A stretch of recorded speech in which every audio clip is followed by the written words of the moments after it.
Mr. President, there is no excuse for the delays in the confirmation process except sheer partisanship. It amounts to an ongoing partial government shutdown, and it definitely hurts the American people. Such obstruction is not worthy of the United States Senate, and the resulting judicial vacancies do great harm to the judicial system. These are not my words, Mr. President, but the words of the senator from Vermont, Senator Leahy, when he chaired the Judiciary Committee in 2014. Judicial vacancies today are 60% higher than when he expressed those concerns back then.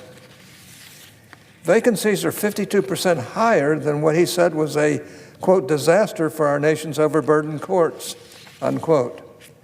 The Administrative Office of the U.S. Courts labels some judicial vacancies as judicial emergencies because of their duration and impact on caseloads. On March 12, 2012, the senator from Illinois, Senator Durbin, said that 35 judicial emergency vacancies would cause the administration of justice to suffer at every level. Mr. President, today there are 72 judicial emergency vacancies, more than twice as many as Senator Durbin warned about. To be fair, I have to say that the left-wing groups that are such faithful allies of Senate Democrats are no better. In July 2012, for example, the Alliance for Justice proclaimed that 76 vacancies demonstrated, quote, an overall and ongoing vacancy crisis in the federal courts, unquote. Today, vacancies are 88% higher than the crisis level, and all we hear from the Alliance for Justice are calls to oppose and obstruct even more. Judicial vacancies today are 74% higher than when the Brennan Center for Justice said that the Senate was not meeting its obligation to the American people. Mr. President, if high judicial vacancies harm the judicial system and prevent Americans from seeking justice, why aren't Democrats and their left-wing allies leading the effort to confirm judicial nominees today? If Democrats once said that 79 vacancies constitutes a crisis, why are they silent about 143 vacancies today? Today we face the highest judicial vacancy total since June of 1991, after Congress had created dozens of new judgeships. It is crystal clear why this dire situation confronts us today. The process for appointing federal judges, after all, has only 3 steps: nomination by the President, consideration by the Senate Judiciary Committee, and a decision by the full Senate. Now, the first step in the judicial appointment process is presidential nomination. President Trump has made more judicial nominations than his predecessors of both parties at this point. So he is not the problem, as you can see from that chart. The second step is consideration by the Judiciary Committee. Chairman Chuck Grassley has held a hearing on 75 of those nominations, more than under previous presidents. So the Judiciary Committee is not the problem. That leaves step 3, right here on the Senate floor. Even though President Trump is ahead of the nomination pace and the Judiciary Committee is ahead of the hearing pace, the Senate's confirmation pace is half what it was at this point for the past 5 presidents. On March 20th, I spoke here about some of the below-the-radar obstruction tactics that Democrats are using to make this part of the process as time-consuming and cumbersome as possible. Let me offer a brief review. Democrats once complained about U.S. District Court nominees being reported from the Judiciary Committee on a party line vote. That is happening at a rate more than 4 times as great today. Democrats once criticized the failure to cooperate in scheduling floor votes for judicial nominees. So far, So far, Democrats have forced the Senate to take separate votes to end debate, called a cloture vote, on 96%.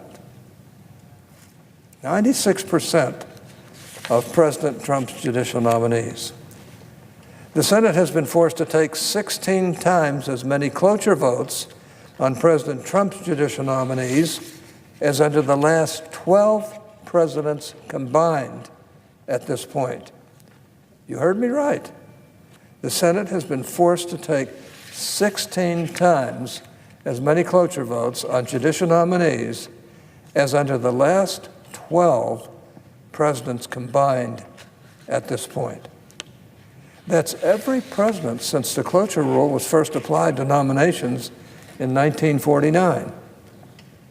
In 2014, with a Democratic president, Democrats said that every time the minority refuses to cooperate in scheduling confirmation votes, every time the majority leader is forced to initiate the cloture process, the Senate is forced to take up scarce floor time when we know that these nominees will be confirmed. Today, Democrats are using that and other tactics on a scale this body has never seen before. Democrats once objected to voting against confirming U.S. District Court nominees who were supported by their own two senators. At this point, President Obama's confirmed District Court nominees had received a total of 0 negative votes. 0. President Trump's District Court nominees have received 73 negative votes. 73. Think about that. Think about the unfairness of it. Each of these and more besides is a tactic that Democrats once condemned but are today pushing to record levels of obstruction, or should I say to record levels of obstruction. Even more important than seeing where we are and how we got here is understanding why Democrats and their left-wing allies are working so hard to prevent President Trump from appointing judges. Mr. President, I have served in this body and on the Judiciary Committee for nearly 42 years. I have participated in the confirmation of half of all Article III judges who have ever served in this country from the beginning. In all that time, the conflict over judicial appointments has never been over judicial nominees. It has always been over judicial power. The vacancy crisis we face today is a consequence of the broader, ongoing conflict over the kind of judge America needs on the bench. America's founders gave us a system of government that includes a judiciary with a role defined by 3 important principles. First, as founder James Wilson put it, the people are masters of the government. Secondly, the Constitution is the primary way that the people set rules for government. Thirdly, among those rules is the separation of powers into 3 co-equal but different branches. Judges acting consistent with these principles, what I have called impartial judges, fit the design of our system of government and the liberty it makes possible. Judges who depart from those principles, what I have called political judges, are at odds with that design and undermine our liberty. President Trump is committed to appointing impartial judges, while those working so hard to obstruct his nominees favor political judges. President Obama led the way in the quest for a political judiciary, first as a senator evaluating judicial nominees, and then as a president choosing them. He said that judges decide cases based on their empathy, their vision of how the world works, their core concerns, and their deeply held beliefs. If judges make decisions on their personal views, then it's no wonder that Democrats want so badly to know a judicial nominee's personal views. I will never forget the confirmation hearing for Chief Justice John Roberts in 2005. Democrats pressed him to commit in advance and under oath to particular results in different categories of cases. They asked repeatedly, whose side will you be on? Political judges take sides even before cases come before them because their main objective is to ensure that the favored side wins and that the preferred political interest is served. Now, we see this in plain view today. Democrats observe a judicial nominee's personal views or his legal views on behalf of a client and insist that those views will dictate his judicial views. This is why many Democrats will oppose any nominee who has conservative personal beliefs or who has advocated for conservative clients. To them, there is no difference between politics and law. Democrats oppose judicial nominees because of their personal views, even when the American Bar Association, which has never been accused of being conservative, gives those nominees its highest rating. The appeals court nominee confirmed this week, for example, received that rating only after the ABA considered, in its words, his, quote, compassion, decisiveness, open-mindedness, courtesy, patience, freedom from bias, and commitment to equal justice under the law, unquote. You see, Mr. President, in their heart of hearts, those who favor political judges have no problem with judicial minds being closed or biased so long as that leads to results they like. They seek politically correct results by any judicial means. Mr. President, that judiciary is very different from the one contemplated by the founders of this great country. That judiciary is very different from the one described by the oath of judicial office by which a judge commits to do justice without respect to identities or interests. And that judiciary is very different from the one that makes our liberty possible. The liberty we enjoy is by design, not by accident. That design requires judges with a limited and defined role. Impartial judges support the liberty that our system of government was designed to provide, while political judges undermine it. Impartial judges take the law as it is and apply it fairly to decide cases, leaving decisions about what the law should be to the American people and their elected representatives.